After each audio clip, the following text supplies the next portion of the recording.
Ready? Yeah. Well, let's do it. All right. 3, 2, 1. Hit it! That's what I'm talking about. Wait! Okay, now, from the beginning. Hit it, boy.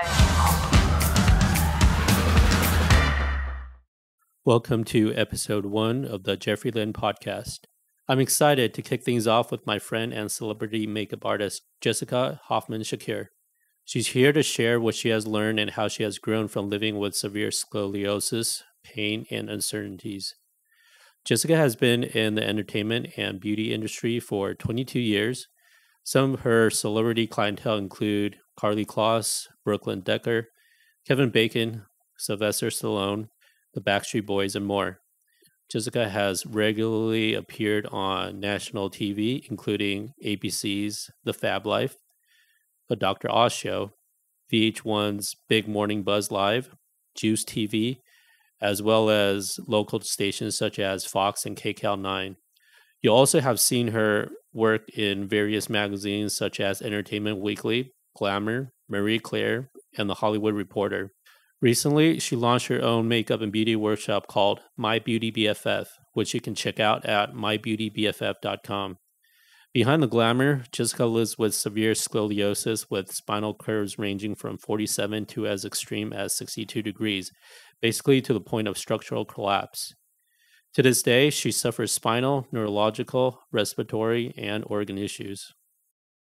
All right, Jessica, thank you for having me at your place. Jeffrey, thank you for being here and inviting me on your podcast. Your studio in your home. Mm-hmm. My makeup studio. What do you think?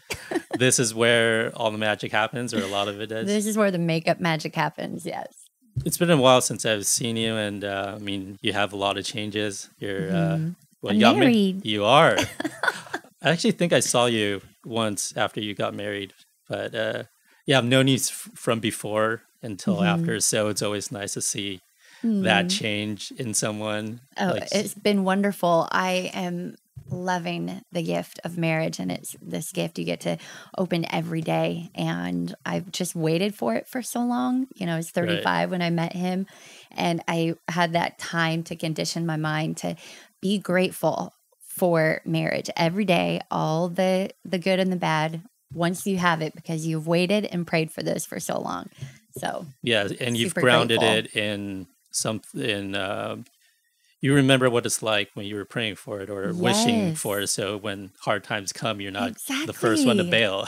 Exactly. And I have to remind my girlfriends about that too. I'm like, yo, you prayed for this, okay? Yeah. Like give thanks to heaven above for what you're going through right now. Yeah.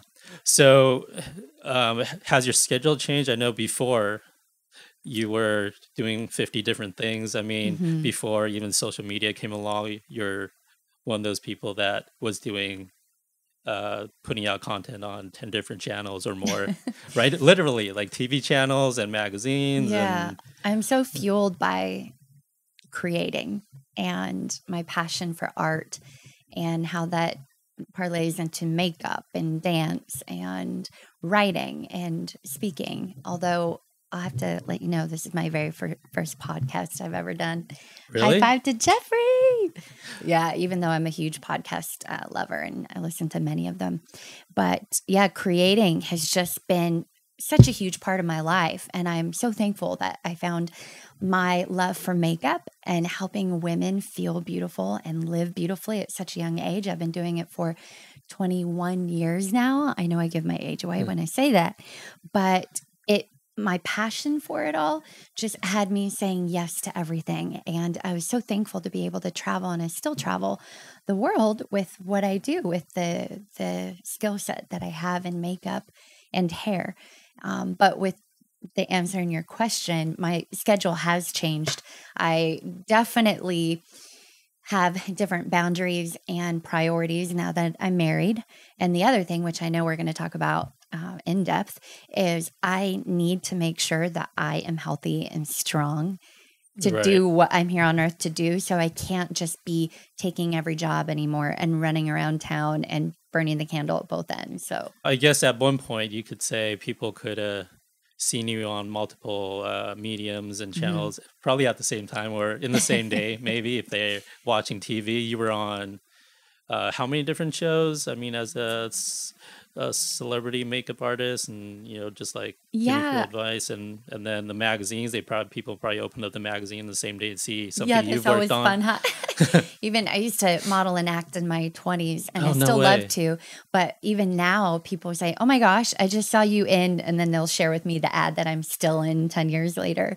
But yeah, I was on one of my favorite shows. I was on The Fab Life on ABC as their beauty expert. And basically, that's just a fancy name for I was the one to teach you how to get the hair and makeup looks and the tips and tricks that I've picked up along the way of my 20 plus year career in this industry. And again, I really love to break it down and make things easy for the everyday woman. I mean, I'm a professional makeup artist, so I know all the tools and the products, and I have quite a few of them, as you can see. Yeah. But I want to be able to teach anybody and everybody how to feel and look their best. So that was a really fun show, Fab Life. It was fab. How long were you on that show for?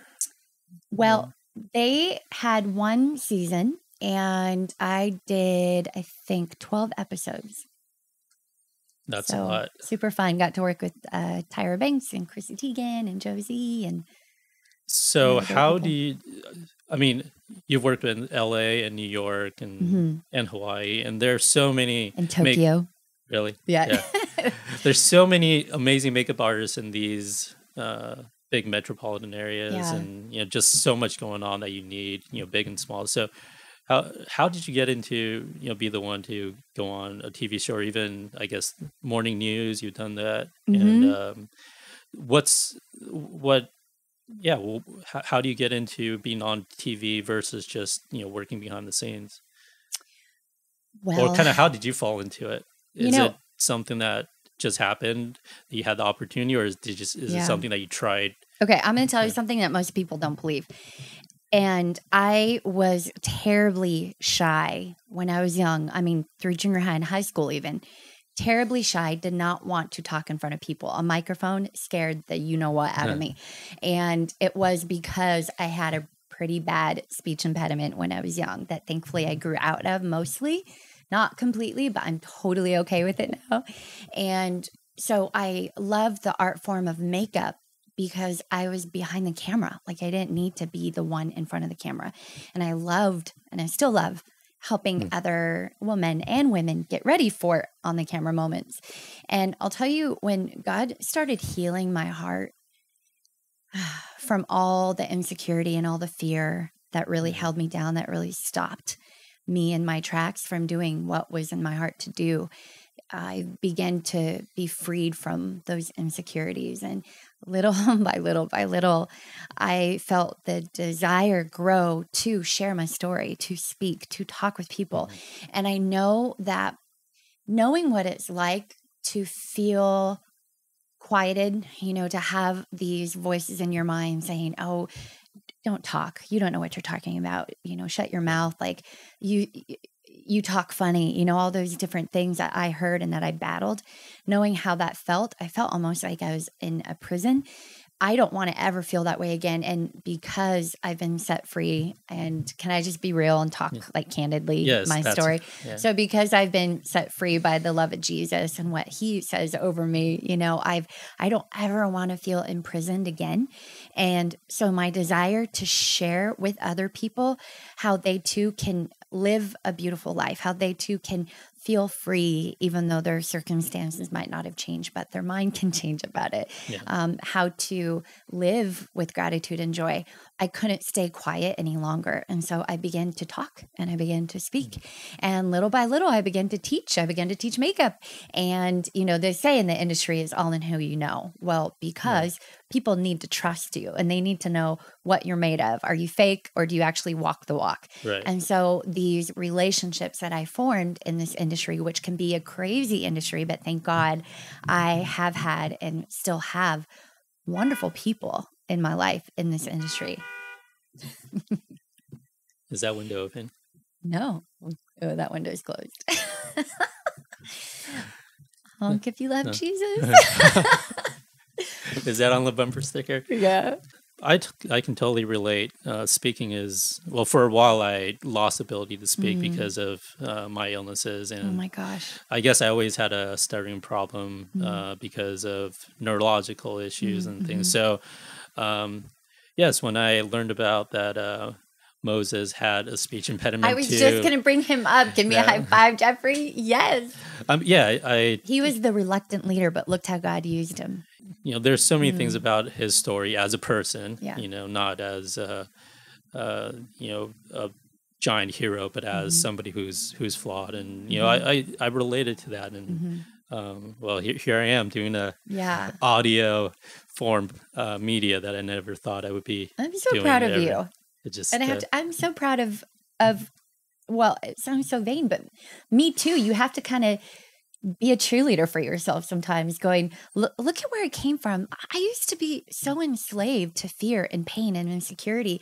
And now, thank you, God, I am not letting that stop me. So I'm thankful for this moment. And I'm thankful that we didn't stay hidden, Yeah. And I think the more challenges we conquer and the more we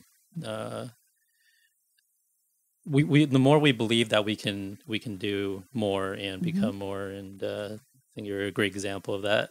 Thank you. Well, the stronger that muscle will get. Yeah. I have this visual when I feel pushback on my life, whether it be physical pain that is debilitating. I have to cancel work for the day, the weekend. I'm in tears in bed. I can't move my neck. Whatever I'm enduring, I just think, okay, Jess, picture yourself in the gym. You only gain muscle when there's pushback, when there's resistance, and when there's heavy resistance, but you actually break down that muscle to build it up again. But also rest is a huge component to getting stronger. We can't forget about that.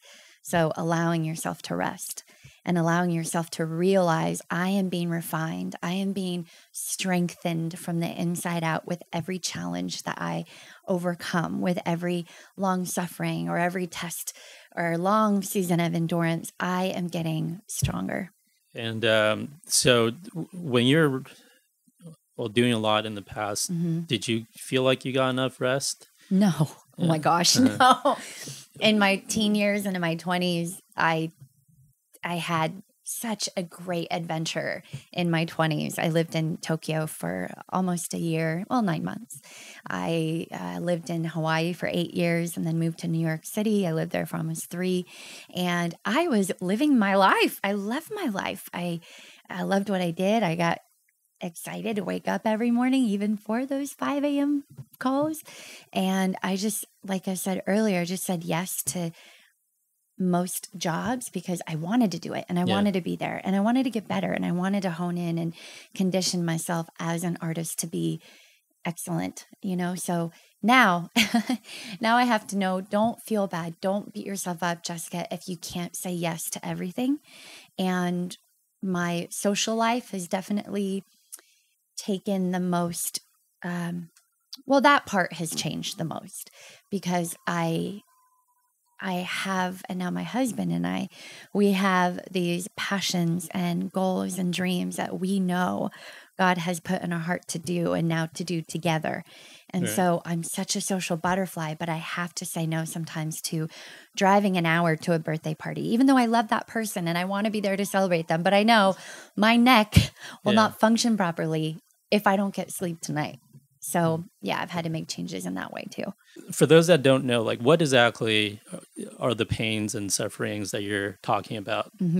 So I was born with scoliosis, which is curvature of the spine. And I didn't find out that I had it until I was 12. And by that time, I'd already been dancing, taking class, performing as a hula dancer and a ballet dancer for 7 years. And I remember going to the doctors one day as a 12-year-old, and before I hopped up on, the bench for my sore throat or whatever I went in for, I leaned over to tie my shoe. And the doctor looked at me so perplexed and said, wait, lean over again, touch your toes again. And he felt my spine and he looked at me and he goes, you have scoliosis, right? So I went in for maybe bronchitis, but I left being told that I have to get into a back brace right away because my scoliosis at 12 years old was over 100 degrees of curve. It was an S curve. It was in my neck, in my thoracic, which is middle back, and down into my hips. What is like a safe range?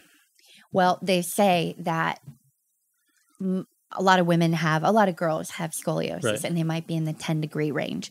But if any one curve ever got over 40 degrees, it was mandatory surgery. And my thoracic curve was I think it started out as a 35 or 37. It progressed to a 47. My hips were 62-degree curve. I mean, we're talking when I walked, I had one hip higher than the other, one shoulder higher than the other. Unfortunately, I had to wear a back brace for 2.5 years, which was unfortunate to have to wear that through junior high, Jeffrey. Let me tell you, like, oh my gosh.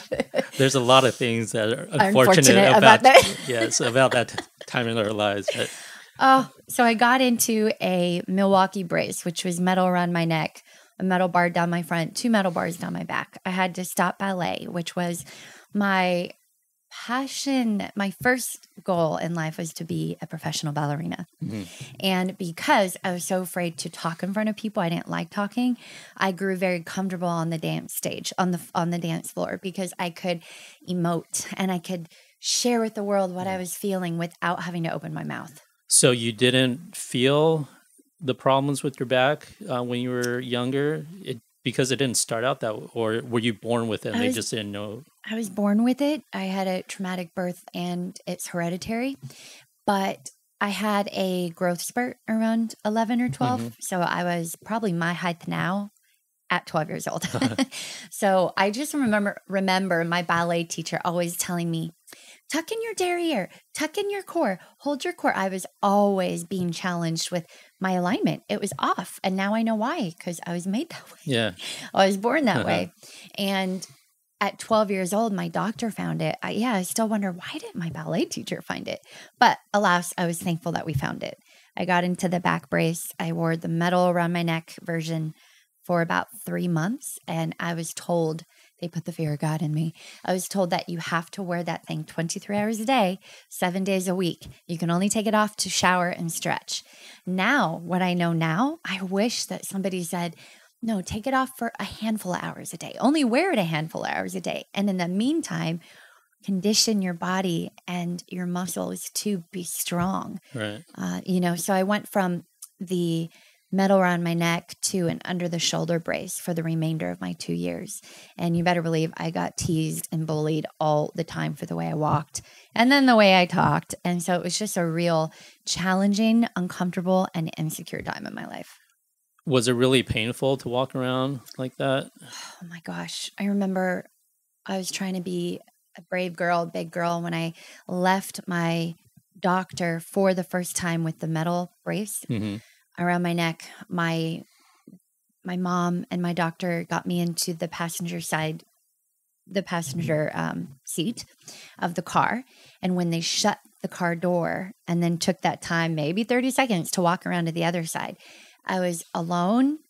And the reality of it, that I had to live in this prison for 3 years, just hit me.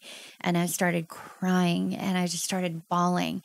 And then because my brace was so tight around my ribs, I started hyperventilating. And then I started freaking out because I was screwed into this back brace and I didn't know yet how to take it off.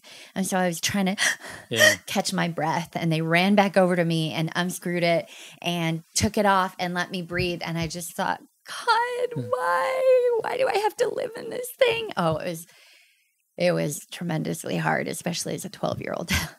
Tighter than the corset, probably. Oh, yeah. Probably much more uncomfortable.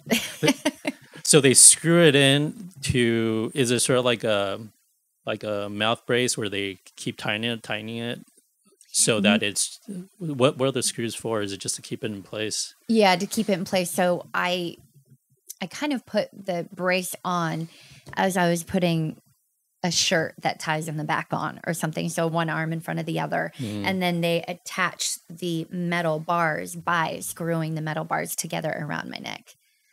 So that was painful. It was really painful. And the physical pain probably matched the emotional pain, the mental pain that you go through having to shift everything.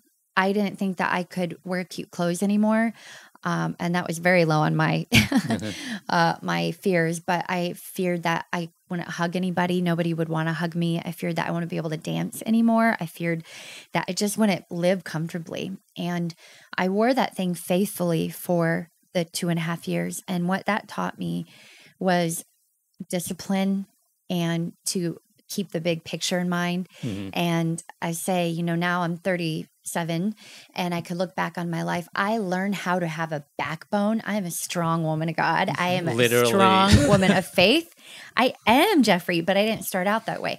I have a backbone, and it was because I endured my spinal injury, my scoliosis, what I was born with. And I have a strong voice today because of how I had to push through living with a speech impediment.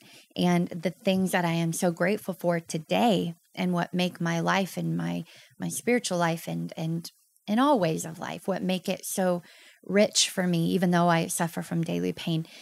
I look back and I think, man, I arrived here at this point because of what I went through. And so for me, I don't ever want to fall into the trap of that, oh my gosh, woe is me, and why is this happening to me? I feel that you have to be real with your emotions and have grace for yourself. But I give myself a little bit of time, and then I say, okay, Jessica, think about the big picture.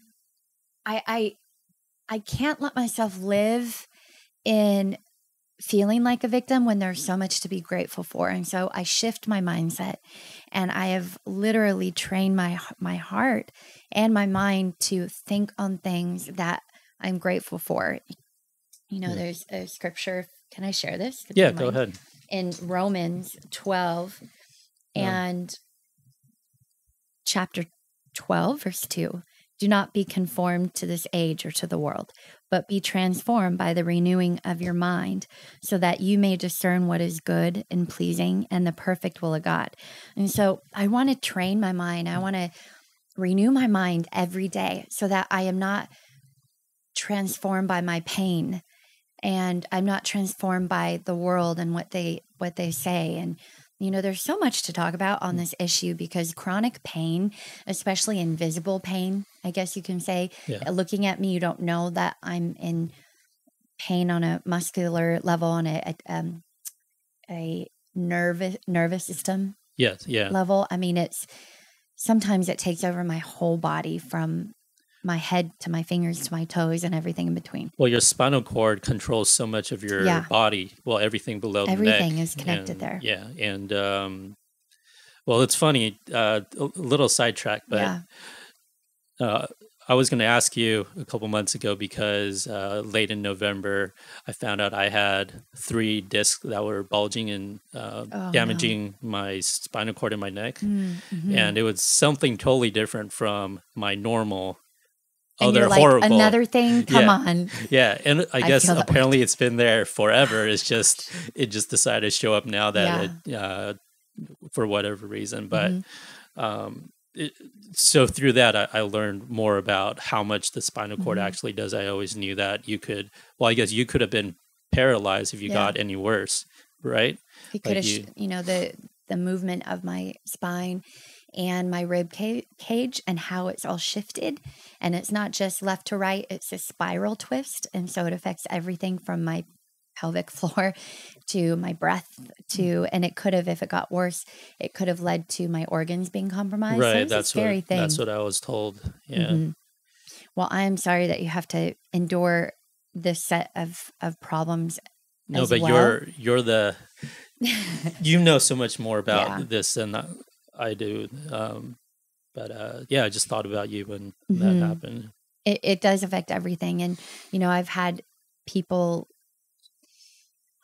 gosh, Jeffrey, there's the people that mean well and say, oh, come on, you could do it one more, or no, keep going, or don't be a baby. And I never want to be a baby, but I have to baby myself sometimes, and there's a difference between pushing yourself out of pride, or because they're doing it, I should be able to do it. okay, one thing I found out by being a woman in the beauty industry, B, a dancer with scoliosis, you cannot compare your set of problems to anybody else's set of problems. You can't compare your life to their life. Right. You just can't do it. Otherwise, it'll send you down a very dark road. And so the quote comparison is the thief of joy, because when you're comparing, you can't be grateful. And grateful is just this spring of hope and life. It gives life to your bones. Right. Just saying out loud what you're grateful for and focusing on those things, tending to the problems, because again, pain is just an indicator that there's some kind of problem or blockage. And so if pain is showing us what needs to be changed, then I'm a woman of faith. I think that there can be a solution, and let's find that out. Let's walk this out. Let's not run from the problem. Endurance, Jeffrey, even the root of the word, I think it's a Greek origination, but anyway, endurance is to stay under the pressure of, That's when we endure. And so when we're challenged and when we feel pressure spiritually, mentally, emotionally, physically, and when our first initial reaction is, I want to bolt. I don't want to be here. I want to run. Yeah. We may never realize what we need to learn, how we need to be refined, how we need to be strengthened. Maybe our priorities need to be shifted. Maybe we need to start looking at the big picture, an eternal picture, Right. and not get caught up with what you look like and what this person's doing and what her Instagram looks like. And so comparison keeps us from living a life of gratitude and keeps us from joy that is available to everyone.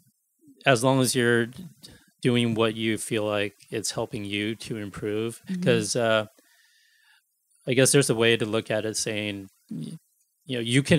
we can always improve. And I feel like that's sometimes the message and hope that people forget is you're stuck. Like you say, you're in your car, you just got your brace and you don't know what's going to happen next, and you don't have that hope.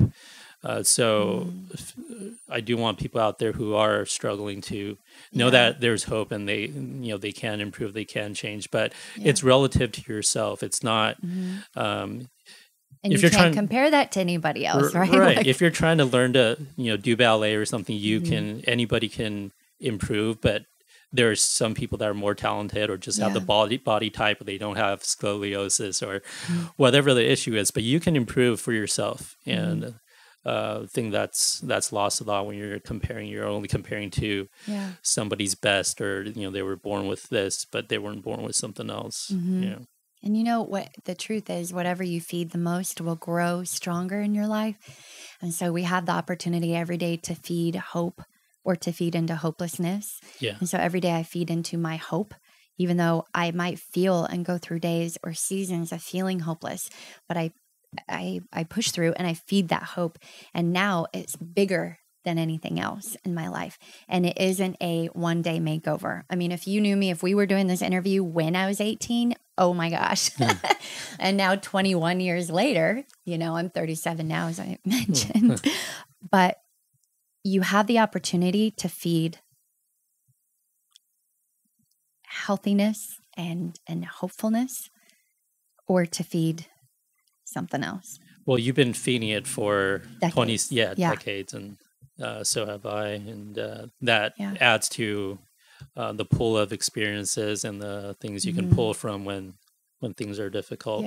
But you mentioned something a little bit earlier about I guess the mental struggle, or having feeling weakness, and I feel like it's okay to feel that sometimes. There's a lot of talk about depression or something, different mental issues right now, and at least for people like us and other people out there with illnesses or actual family problems, it'd be weird if they didn't feel some kind of a stress or what do you think? We all feel these emotions. Every human, we feel every emotion at one time or the other, And so I want to not rush through that, not rush through anything.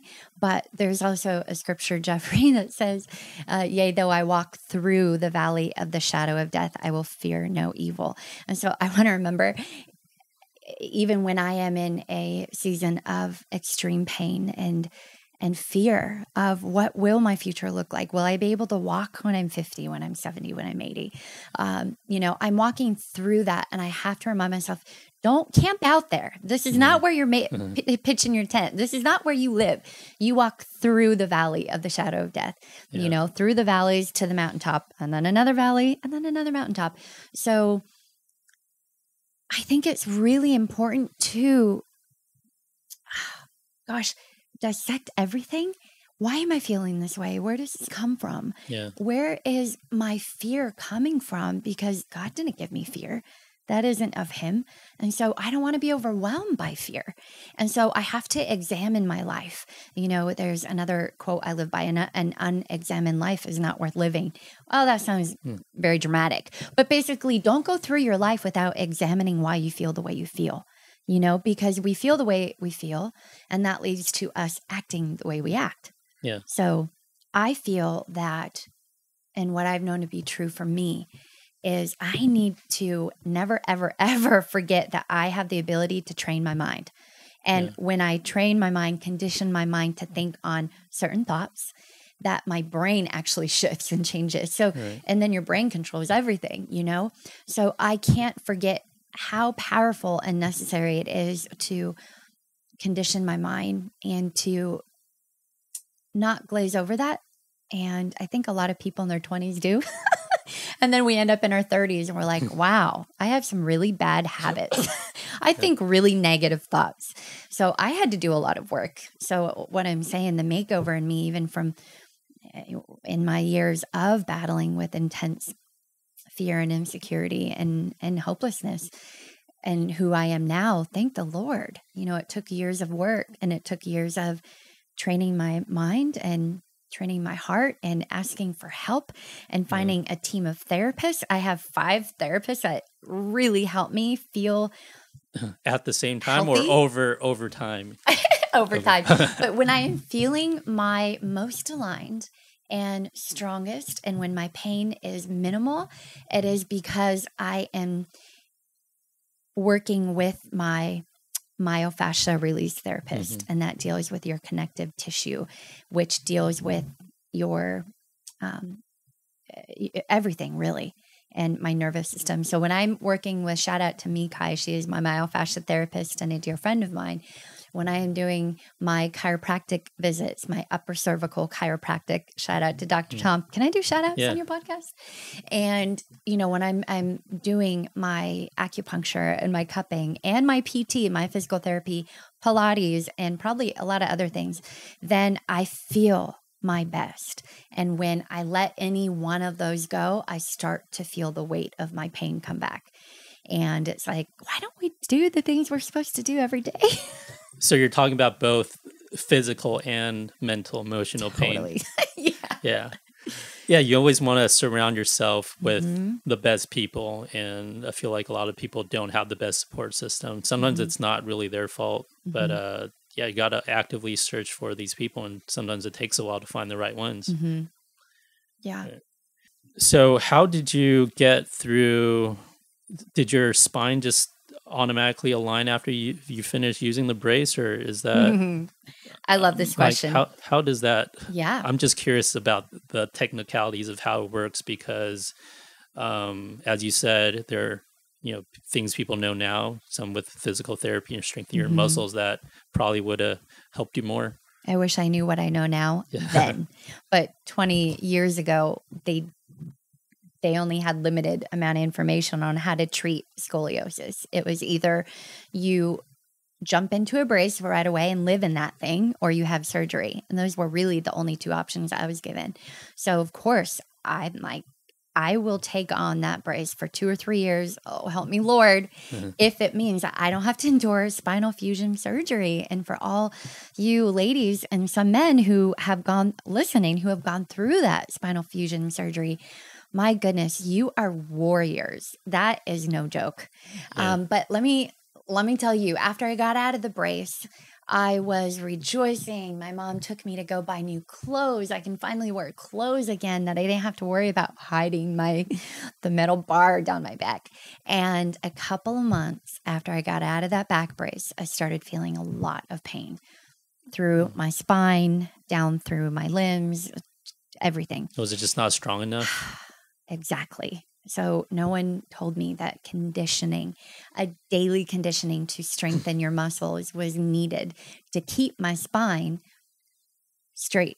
The brace, I can't live in that thing forever. And so I needed to condition myself to be strong enough to hold myself up on its own without that back brace. Now, my surgeon, who I went back to for a checkup, said, I am so sorry, but your spine has collapsed and you need surgery after all. To hear that your spine, literally he used the word collapsed, sent fear throughout my whole body. But then immediately I thought, no, I'm not going to live in fear. I'm not going to do the surgery. And I just believed, I believed that God would heal me because in short, he told me he would. And so I ran out of that doctor's office and I left my mom and the doctor in the dust. I'm like, I'm not believing you. I don't want this surgery. This is not in my future. And my mom found me by the car in the parking lot singing a worship song, actually. And I just remember saying, God, you told me that you would heal me. And I am going to commit to believing what you say over me. And I'll just tell you the very, very quick version.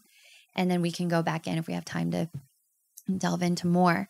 But 17 years after that moment, Jeffrey, after the doctor told me you need immediate surgery, your spine has collapsed, I had a huge medical miracle. God did heal my back, and my back was straightened 55 degrees straighter. 5, not single digit, 55 degrees straighter. So that's within normal range. So, no. That my surgeon at that time, I feel like I'm getting ahead of myself, but basically, can I go back and just fill you in? Yes. So, oh man, throughout my 20s, I really pushed through and tried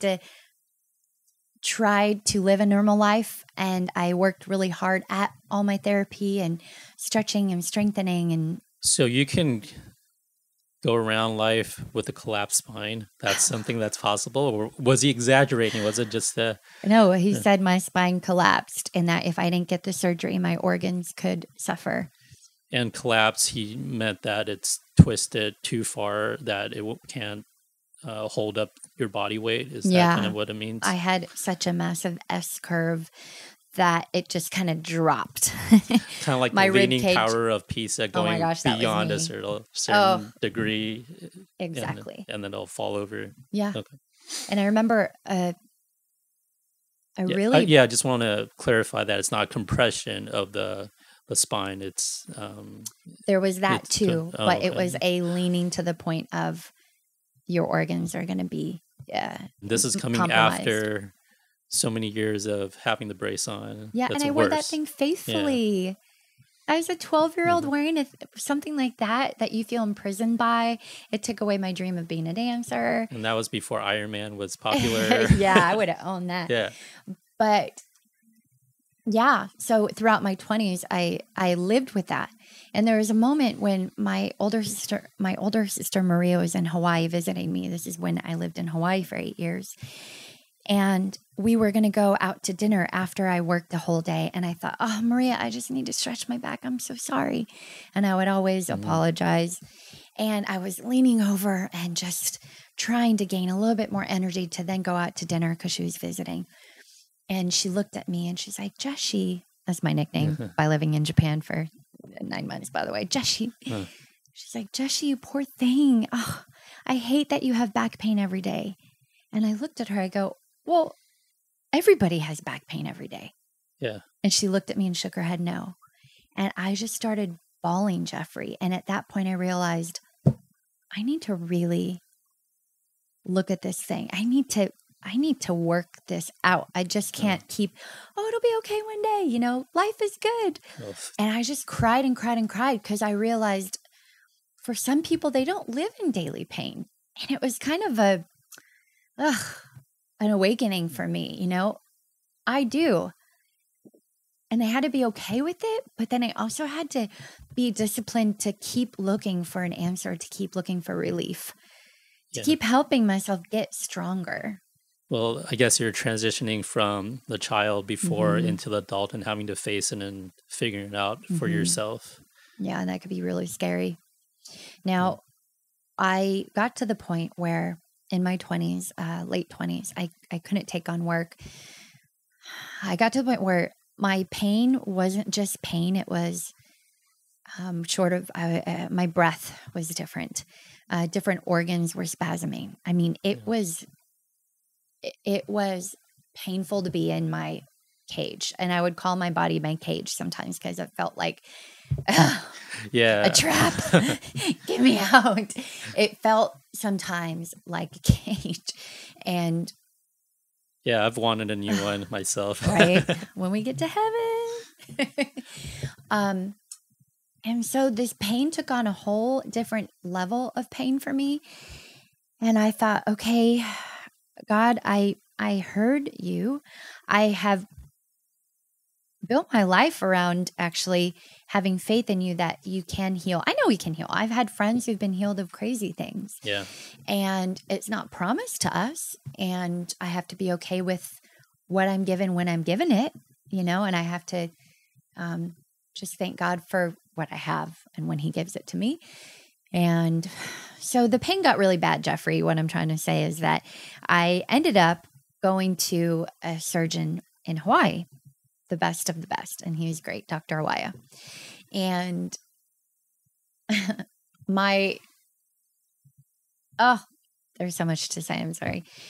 I'm going to try to streamline this. So I went to... Go say whatever you feel like. like I have time if you have time. So. Okay, great. So because my pain got to epic proportions of pain and I wasn't able to do life anymore like I had been, I went to a surgeon and we took new films, new x-rays of my spine because we were on the path to scheduling me for the spinal fusion surgery. And so I went and got new x-rays done and was walking into the surgeon and we sat for 45 minutes. He was so patient with me and he was preparing me for this massive surgery. You know, it's no joke. And at that time I was 29 or 30. So it's really no joke when you're that age. And he said, you know, he actually said because of my faith that it was so strong that I would be able to bounce back after such a brutal surgery. And I thought, wow, that was awesome that my surgeon found that to be a very valuable tool, you know, for this challenging season of my life. And then he said, with you being in the habit of, you know, being good to your body, basically, I have no doubt that you will be good, that you'll do the spinal fusion surgery. You'll be off your feet for a month or so. You kind of have to learn. I might be making this much more dramatic, but in my head, it was like I would have to learn to walk and to dance again, and I'd have to learn how to carry my body again. And well, there's still a lot of risks in anything near the spine. Where was yours? Where did they want to do the fusion? The main part would have been in my thoracic curve. Again, I have such a big curve in my hips, 62 degrees. But this surgeon at this point, he was very worried about my thoracic curve. And he mentioned a couple times, he's like, good thing you don't have a lower curve. And I thought, wait a minute, I'm literally scratching my head. I have a huge, massive curve in my hips. What are you talking about? So at the very end of this meeting with the surgeon, I said, Dr. Wyatt, why do you keep saying I have a little curve in my hips? I have a 62-degree curve in my hips. And he looked at me and goes, no, you don't. I go, wait, what? What do you mean? I have lived with this pain. I have taken multiple x-rays throughout my life. I know what I have. I know what my body looks like. And he looked at me and goes, your lower curve wasn't even significant enough for me to measure. Wow. And I said, wait, what? And he goes, yeah, come with me. Come in this room. I want you to see your film. We walk into the room and my film, he turned on the light. My x-ray is sitting on the light box. And I said, that isn't me. And I was so irritated Jeffrey because I thought he has the wrong film. We've been talking this whole time. He's been encouraging me saying, you're going to be a champ, and meanwhile, that isn't me. And he goes, yeah, it is. And I said, where did my lower curve go? And he goes, I'm trying to tell you, you don't have one. And I go, oh my God, I felt a bucket of cold water over me. That's what it felt like. All the sensation ran through my body. And I felt God say, I told you I'd heal you. And we brought up my old film from years past. And right then and there with the surgeon, we looked at the old film and the new film. My old film had a 62-degree lower curve. My new film had a 22-degree lower curve. Somehow, what he was thinking, how in the world? I knew it was God. But my spine, my lower curve, my hips, everything had shifted 40 degrees straighter. And that was why the epic pain was happening.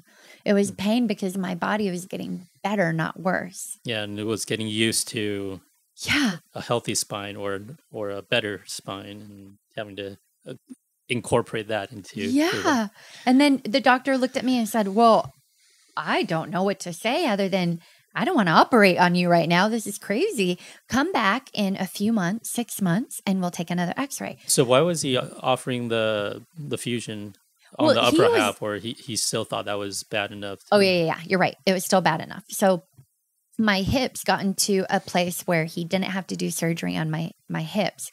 And he said, good thing, because that could be much more brutal, much more complications. So he's like, why don't you come back in 6 months, do everything that you know to do. It was very integrative medicine and approach, like do your PT, do your chiropractic work. That was before I knew of myofascial release. And so came back, months later, and he comes walking in the room. I don't know what's happening. And I'm like, oh, hi doctor, how are you? And he flipped on the light box and he put my new film on. My thoracic curve had gone from a 47-degree curve to a 35-degree curve. Now we're talking, my spine healed even more.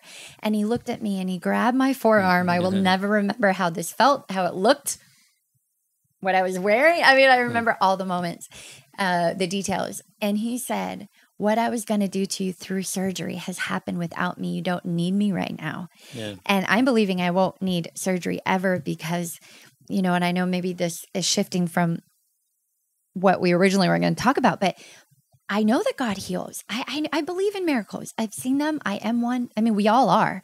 But I've had a medical miracle, and that Dr. Jeffrey let me go. I went to him to have my spinal fusion surgery scheduled with him, and he let me go.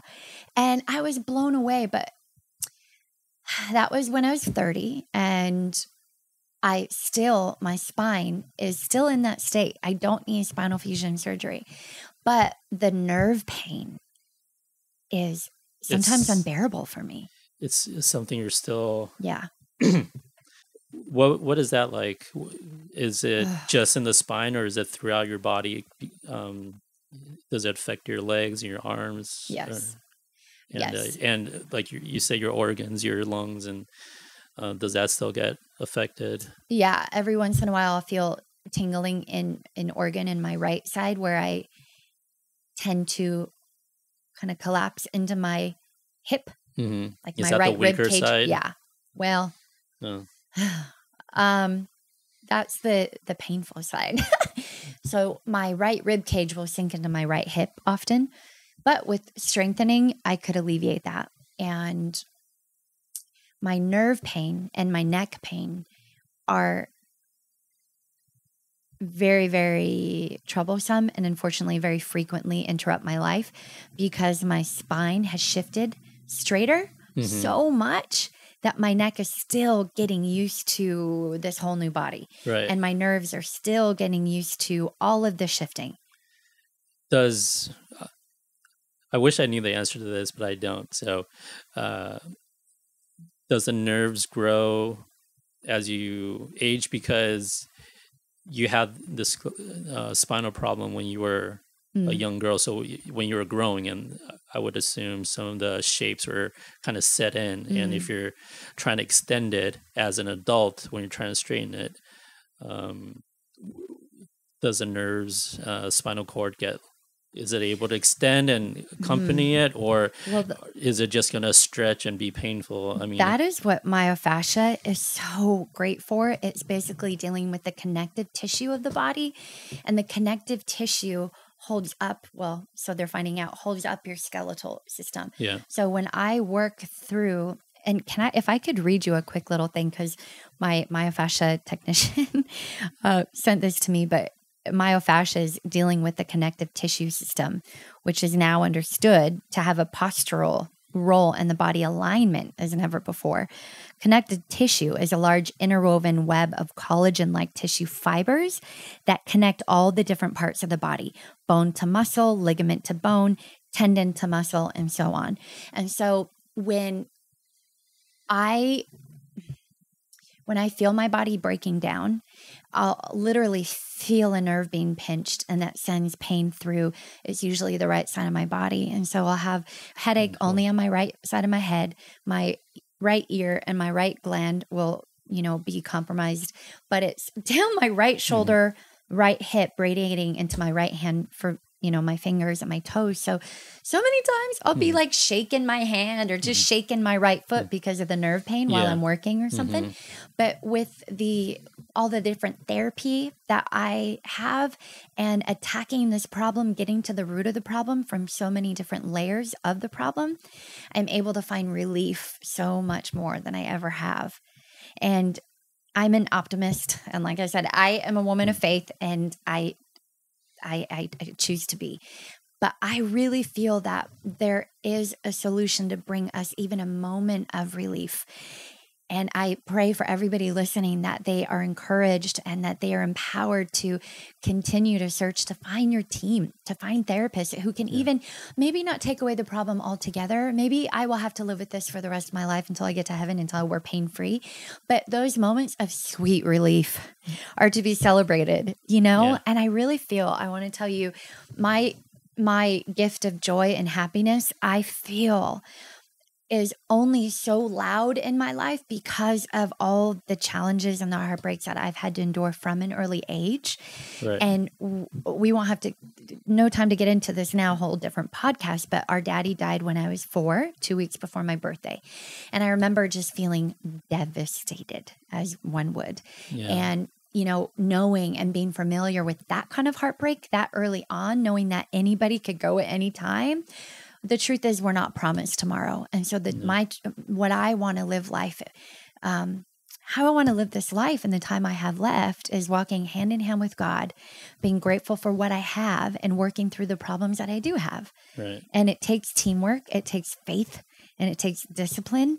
And even if you get those moments of relief that last 10 minutes, that lasts a day, an hour, whatever it might be, a season, thank you, Lord, a year, rejoice in those moments and allow yourself to really thank God for that moment and learn how to endure well. That's what I've had to do.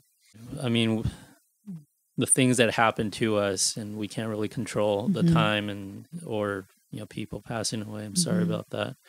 But yeah, we can choose how to perceive it, how to live it, whether to be positive or negative. And a lot of times it is very, very hard to choose the positive. But I think that's one of the great things that we have control over is our agency and being able to choose what kind of, how we want to endure. We all have to endure something at some point. And if, some people out there haven't come across it, I think, the older I get, the more I see that eventually all of us have to go through our own valleys and things like that. But we certainly do. And it could be really easy to become broken down and bitter and hopeless when we look at all the bad things in the world and concentrate on our bad things. And like I said before, I give that time. But then you move forward and you literally have to pick out the beauty and pick out the good things in the world and in people and in culture, because otherwise it's just way too easy to be way down. And your mind, when you start looking for the negative, your mind starts to hone in on that more and more. And it's exactly. it's exponential. It's Yeah. and same thing with the positive. The more positive things you focus on, and the more of that you see, and the more Yeah. you can feel better. Yeah. I want to say something too about all this. I know it might sound like I'm, wow, such a happy, hopeful person, but my faith, it is rooted in truth. And you look around, there have been miracles, and there are miracles happening every day. So it's not like your head is in the clouds because you hope and believe and wait and have faith for better things than what we're dealt with. Yeah. And I've seen that come to pass, and I've seen the journey through enduring through the pain bring me to these mountaintop experiences that are epic, and with me finding God and me being so close to him. I know some people might think that having a relationship with God is a crutch, like bad things happen. So, well, there are that too. There's that too. But the beauty of the world has caused me to recognize heaven, to recognize God. And it's been my pain that's caused me to really run to him and stay close to him. So, yeah, I think a lot of people, well, not rather, I think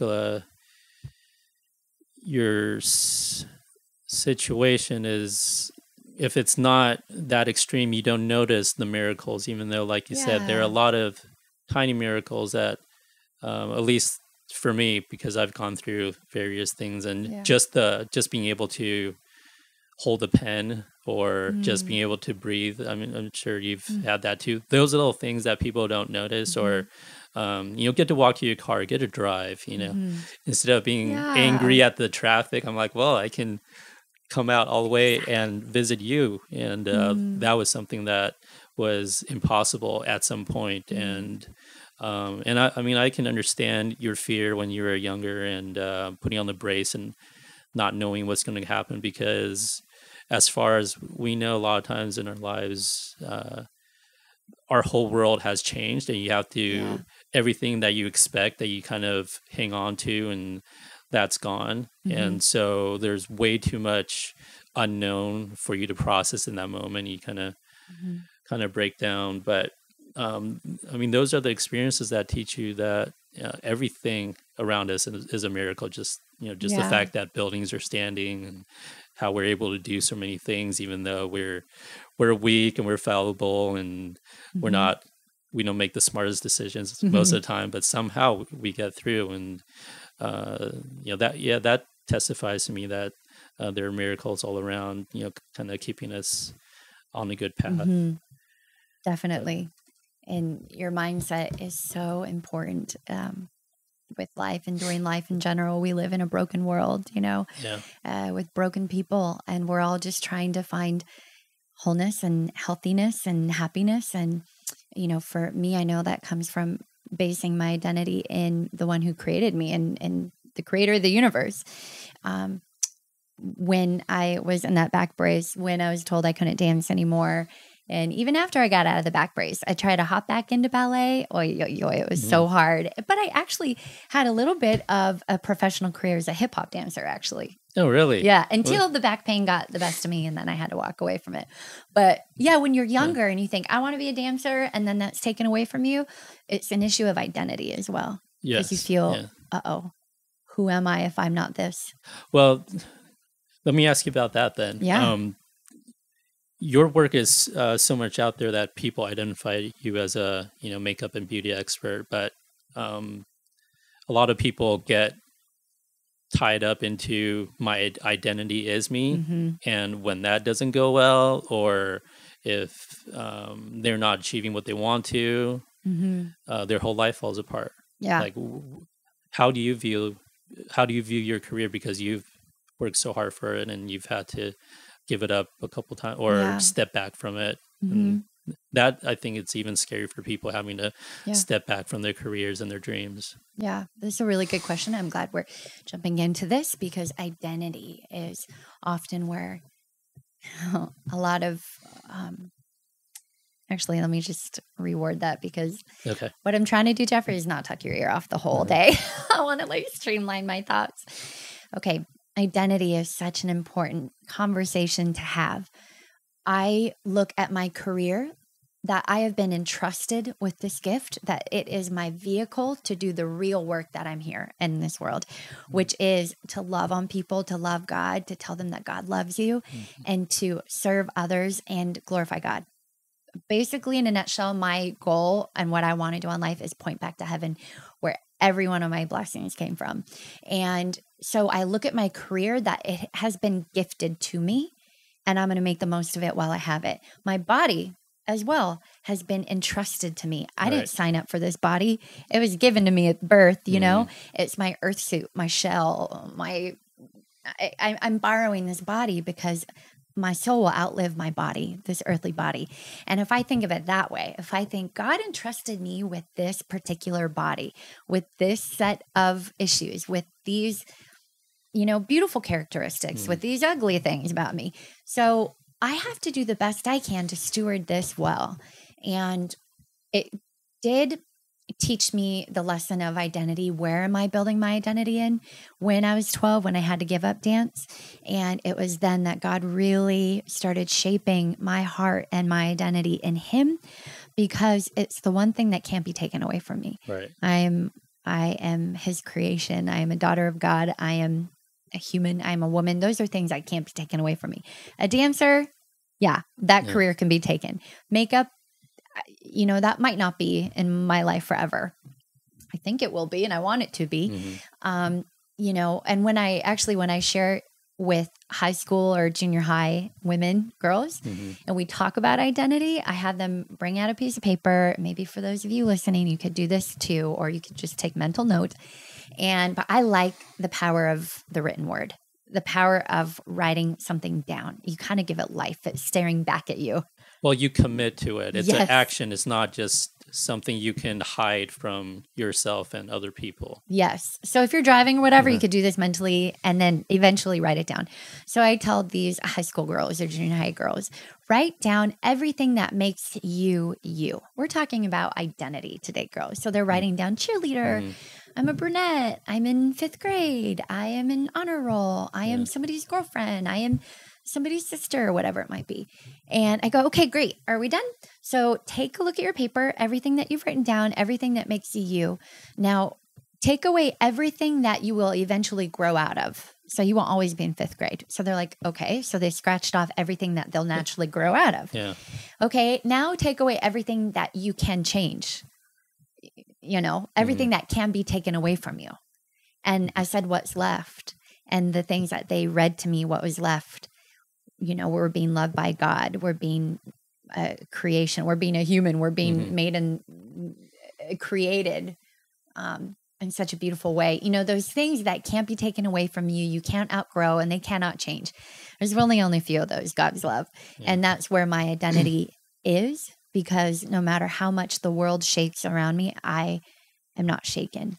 Yeah, and I think that's important, where it simplifies Totally your priorities it in life instead gosh. of getting struggling, or some people even scheming for positions, or thinking their career or some other trophy is worth it, and then they look back in their 40s, 50s, or whatever, and realize, you know, what you just had these girls do in a couple minutes, so they could have avoided all that, right? Oh, that would be my heart, my hope, just to inspire people and encourage them. And, you know, I hear a lot of people saying, oh, I want to inspire people. I want to encourage people. Okay, inspire them to do what? Encourage them to do what? Yeah. Or people who want to be a leader, what do you want to lead people in? You know, it's kind of like that's half of it, but where do you want to lead them to? Just sounds like a catchphrase now, I think. Right. With more memes and quotes popping up, it just becomes something that it's a good idea. They know it's a good idea, but they don't know. Yeah. So I don't want to encourage people just to live like I do, or look like I do, or have a cool job like I do.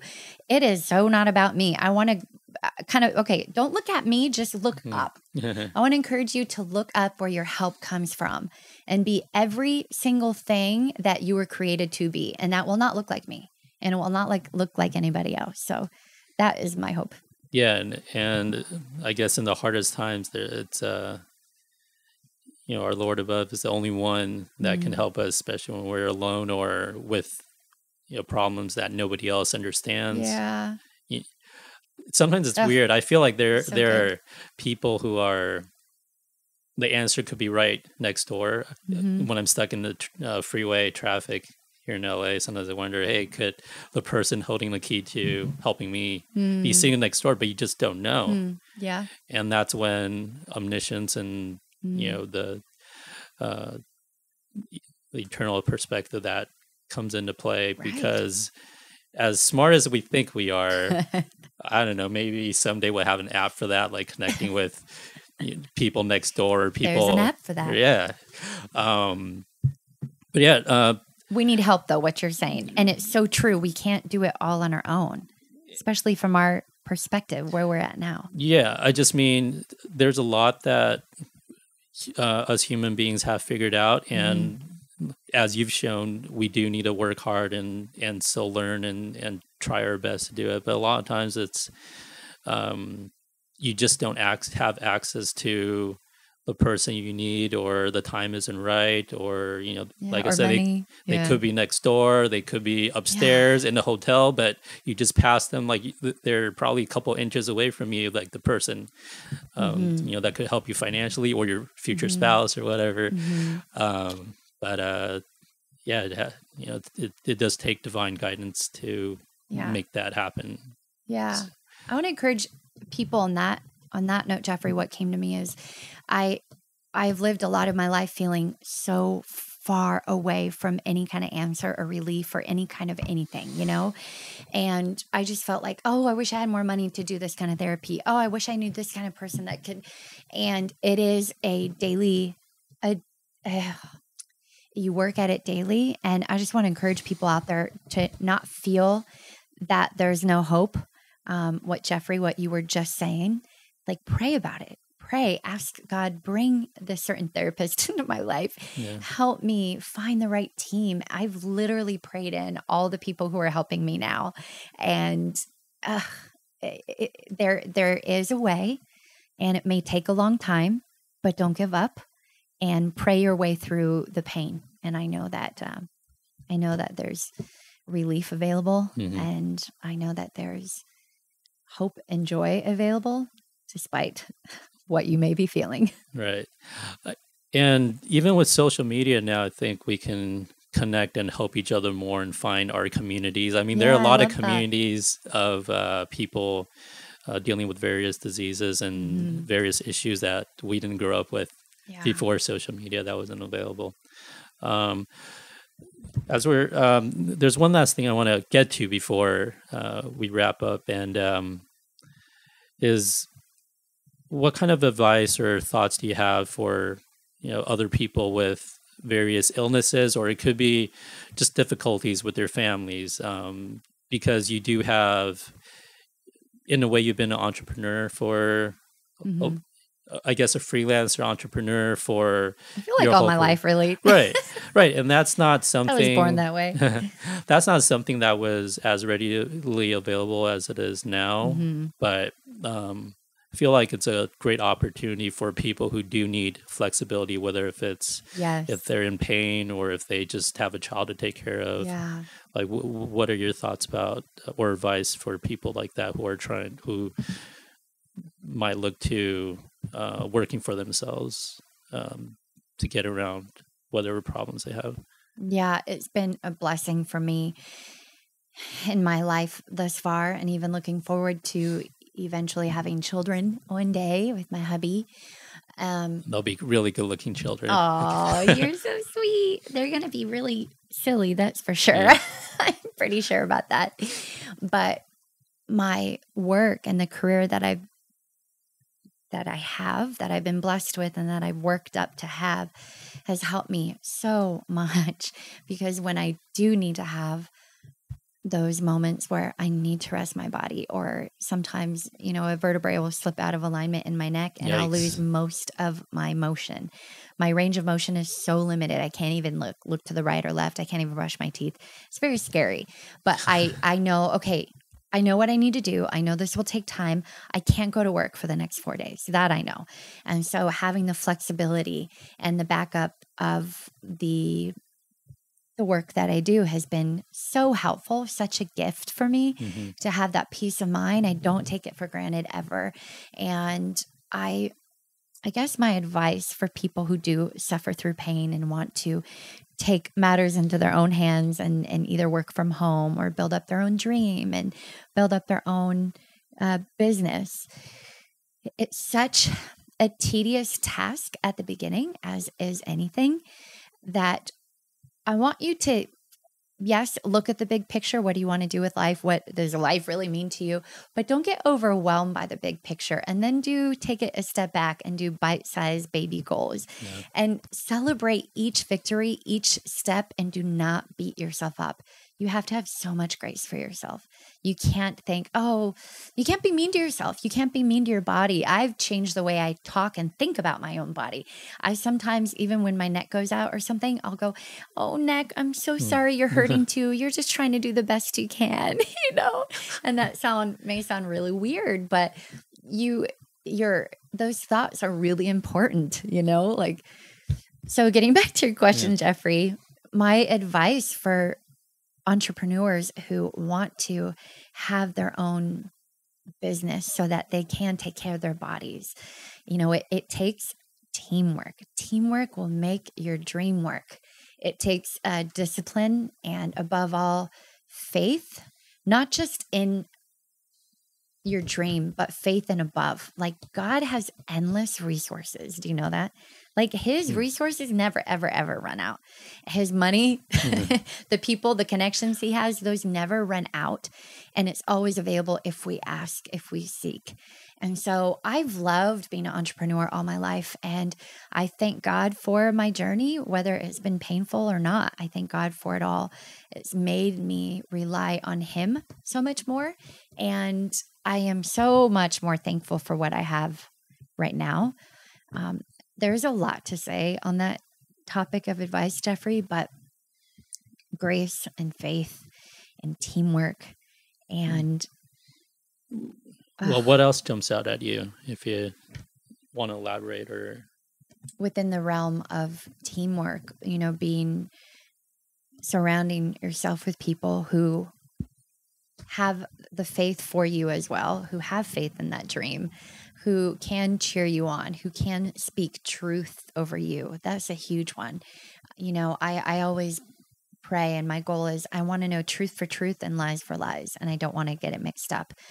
So often we can buy the lies of the enemy or culture, and we could start thinking that's the truth, but it's not. It's a lie. And so I want to surround myself with people who value truth and who are standing on truth and who could speak it over my life when I need to hear it out loud when I'm battling. Yeah.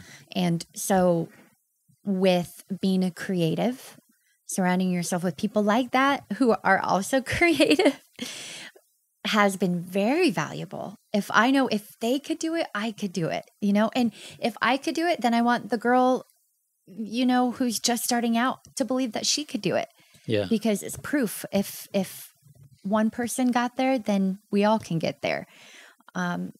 Because we're all imperfect, and as much as some people seem like they have everything together, they started out at some point as some awkward, dorky kid, not knowing how to do any of it, right? Yeah, I have teenagers on Instagram who follow me and are inspired by my art that I create or the life or the travels that I have.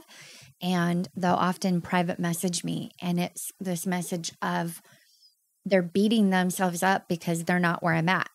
And I said, yo, girlfriend, let me take it back. How old are you? 18? Okay. If I were to talk to you as an 18-year-old, I would be battling these same things. So at 18 years old, you cannot compare your life to me. I am, 2 decades older than you. And so that is something to keep in mind too. Don't judge your beginning. Don't compare that to somebody else's triumphant moments. I've been in this industry for so long, and I have been a starving artist for many of those years. Yeah, And it's surprising you're able to do this career with your health issues, and like you said, it's a creative endeavor, and that's usually not the most stable. But right. right, But you know what? You can parlay that into so many things. If you're creative, if you're resourceful enough, if you don't give up, ask a lot of questions. Ask a lot of questions. I love to read and write and connect with people and encourage people. I like to preach. I love to read the word. I enjoy travel. And so, okay, well, being a makeup artist, how can I grow and elevate my brand and branch out and do the things I love to do? And so my husband and I have dreams, and you're looking at our vision board here on the wall, but we have dreams of writing and producing online courses and teaching workshops, things that I don't need to carry around my 80-pound hair and makeup kit for.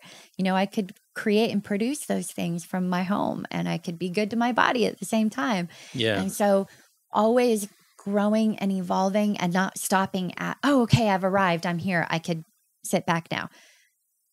Then go even further. What else could you do with that vision of yours? What else could you do with that talent that you have?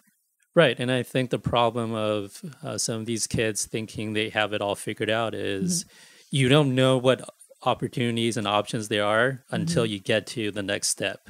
You know, you can plan. Yes, you do want to have a grander plan, and you do want to aim for something further than a 5-month goal, or you want to have a 5-year plan. But there's so many things that you can't predict.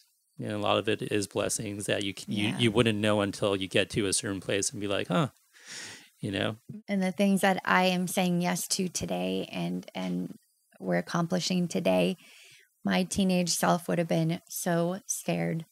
Would you have even imagined some of these things? Well, you couldn't have imagined social media and YouTube and online courses back then.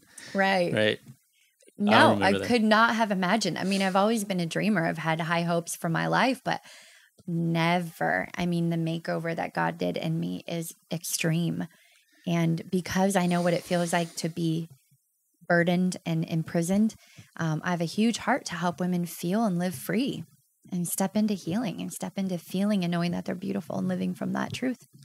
Oh, I had another question when you were saying, when you were working and sometimes you might be in pain. Did you ever have to not take jobs and kind of be afraid of that, job insecurity when you're working for yourself? Because the flip side of entrepreneurship is you're responsible for everything, and you don't have sick days, or you don't have somebody else covering for you as much. I know you have some girlfriends and other girls you've become close to that, you guys cover for each other. But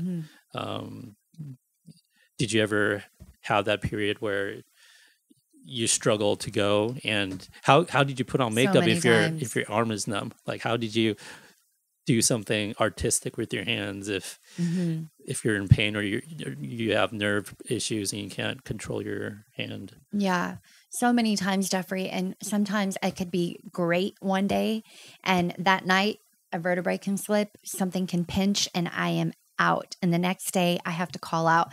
And I have often wanted to take a picture of myself and send it to the client because I feared that they wouldn't believe me, that I can't get out of bed. And I fear that they're not going to believe me because yesterday I was with them, so it can change so quickly. I think you sent me one of those pictures. Did once. I? I said I was on the floor after we just saw each other the day before, and then you said me too. Oh yeah, because Also, I knew you would get it. Yeah. I have probably sent pictures to clients when I had to cancel. I would try my hardest to get out of bed, and ultimately I wouldn't be able to. And the burden on you, that knowing that you're not going to be able to make the money that you thought you were going to make this week, all of a sudden, that was a heavy burden to bear. And so what I've done now is I've built up a team of artists that I'm not an agent by any means, but I can send them out and do my work for me, and I collect a finder's fee or a percentage of that. And we have that agreement, and so I give them a lot of work. And when I'm traveling, I do that as well.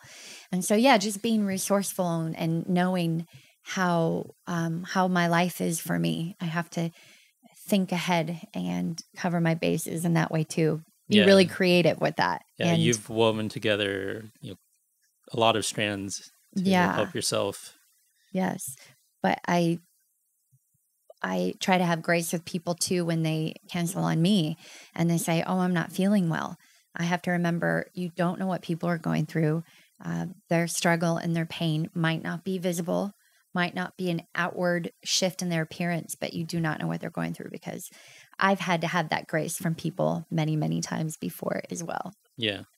And so I guess to sum it up, I feel like for a lot of people out there, like you were saying, that are, just kind of looking at your life and, seeing that it looks glamorous, you're traveling by coastal and you're working with all these celebrities and the amount of success, however you define it. Mm-hmm.